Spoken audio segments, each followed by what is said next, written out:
Quran needs the Bible to validate Muhammad, but the moment the Bible doesn't validate Muhammad, Muslims say the Bible has been corrupted. The Quran does not need the Bible to validate itself or Muhammad. This is very laughable coming from a Christian, the same Christians that need the Tanakh, the Old Testament, Jewish scripture, not their own, to validate their own story. But anyways, let's keep going. This is going to be fun.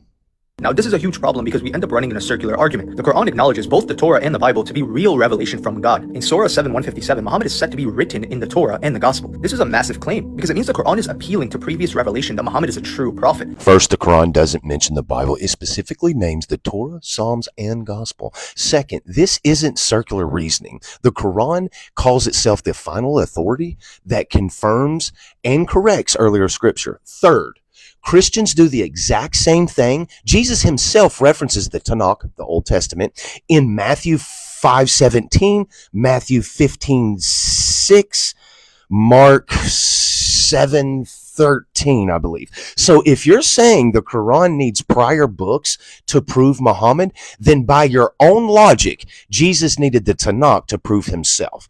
We're not going tit for tat. Your argument just applies both ways, and it's garbage. Then the Quran goes even further. In Surah 5:43, Allah asks the Jews why they seek Muhammad's judgment when they already have the Torah containing Allah's judgment. Key word, judgment. Judgment meaning a ruling. In Surah 5:47, Christians are commanded to judge by what Allah has revealed to them in the Gospel. Judge again, which is a ruling. Judge meaning a ruling. In Surah 5:68, the people are told they have no ground to stand on unless they uphold what was been revealed in the Torah and the Gospel. There is no upholding. It said observe. Right here it says observe.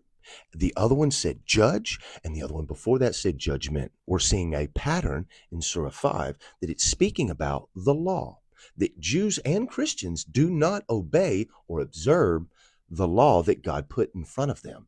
Then it gets really interesting. In Surah 1094, Muhammad is actually commanded that if he's ever in doubt, to ask the people before him who had the scriptures. The classic, let's take this verse out of context. Are we not going to put 92 and 93 into context with 94? Because it's speaking about what actually happened to Pharaoh. Instead of hearing the story from the Jewish side, we get the actual correction from Allah. Now, I want you to stop right there. Which Torah and which Gospel? And please don't tell me the originals that were given to Moses and Jesus, because the Quran wasn't speaking to Moses or Jesus. It was speaking to the Jews and the Christians in the 7th century that already had those scriptures in hand in their possession. Now, you see this, right? If those scriptures were already corrupted, why doesn't Allah just say, don't trust those books, they have been altered? But he doesn't. In fact, he tells people to uphold them, to judge by them. Again, you're trying to uphold. It's saying to judge. God is calling out Christians and Jews because they have no law that they observe. The law that they were given, they do not observe it at all. It's not about upholding it. With your word and upholding it is you want to uphold the gospel, but you're not upholding the gospel. Because you Christians look at what Paul says in Romans when he says that you are not under the law, but under grace.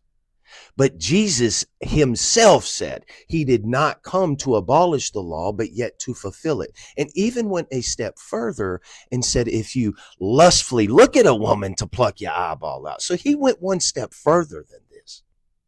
And he showed you that you should observe the law and told the Jews of his time in those gospel stories that you're talking about.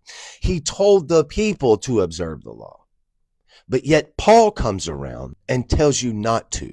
Because you're saved under grace because of the death of Jesus, which is so paganistic. But anyways, that's besides the point. Then comes the argument I hear all the time. Well, the Bible has been corrupted. Do you not see how that completely collapses your argument? You first appeal to the Bible to prove Muhammad. Surah 7:157. Muslims do not need to appeal again to the Bible for Muhammad at all, period. The Quran is the authority. You're literally asking the Jews and the Christians to look into their own scriptures for confirmation about your prophet. You see how that's circular? If those scriptures don't prove your conclusion, then they're corrupted. And in the beginning of the video, I showed you it's not circular because your argument is the same argument that you can say for yourself. Because when you go ask a Jew about their own scripture, when a Christian is saying, well, in Isaiah here, it's speaking about Jesus and the Messiah coming, and you go ask a Jew and it says, no, it's not speaking about any of that. It's speaking about the children of Israel. So by your own admission, you're tick for tat, tick for tat, tick for tat. You're not getting anywhere here. I want you to answer these historical questions. Who corrupted the Bible? When was it corrupted? Where is the historical record describing this corruption? Which verses were changed? Where are the manuscripts that contain the original prophecy of Muhammad? Because if the Torah and the Gospel were already corrupted before Muhammad, then the Quran is sending people back to corrupted books and using corrupted books to validate Muhammad's prophethood. But if they weren't corrupted, then you actually have to deal with what those books actually teach, right? Either way, simply repeating over and over again the Bible has been corrupted doesn't change the dilemma. It actually creates a bigger one. I love the video that you've made. You show that you are uneducated and that you're coming from your own theology. That's why I say you're uneducated. It's fine to have your own theology, but you have to allow a book to speak for itself. That's what you have to allow. Christians don't want to do it. Muslims don't even want to do it. Now, yes, we will go back and forth and speak about our theologies here and there, for sure. That is what we do when we're sharing thoughts and ideas. But at the end of the day, when you're trying to talk about somebody else's book, which is always Christians trying to tell everybody, like the Jews and the Muslims, what their own books speak about. Christians are known for this because they stole the New Testament from the Jewish people and called it their own. And just like I was saying about Isaiah, how in the book of Isaiah, it's not speaking about Jesus. It's not a prophecy about Jesus at all. It is about the children of Israel. And that is the understanding from a Jewish perspective. But yet we'll have Christians tell the Jews, no, you're wrong. This is what it says. Just as we have this gentleman here telling Muslims that, no, this is not what your Quran says. This is what it says. So let's just understand that, because this is what Christians do all the time. But now here's my challenge to you. You don't have one word of what Jesus Christ said or did. Every manuscript that you do have is a 2nd century manuscript. Every church father that you have on record doesn't even date back to the 1st century. None of Paul's letters, none of Jesus's little red words, period. So what you can do, Christians, you and God Logic and Michael Jones and any other Christian out there that wants to challenge me, come get it. Any scholar, any theologian, anybody. You have no words of what Jesus Christ said or did.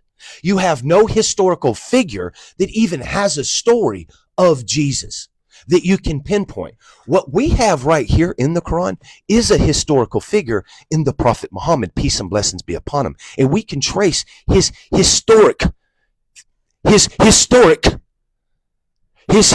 footsteps right back. Can we do that to anybody else? No. But the reason that we are going to talk history is because with the Prophet Muhammad, we do know that he is a real person. And he is the only real person that we know in history that has a story of Jesus Christ. Next.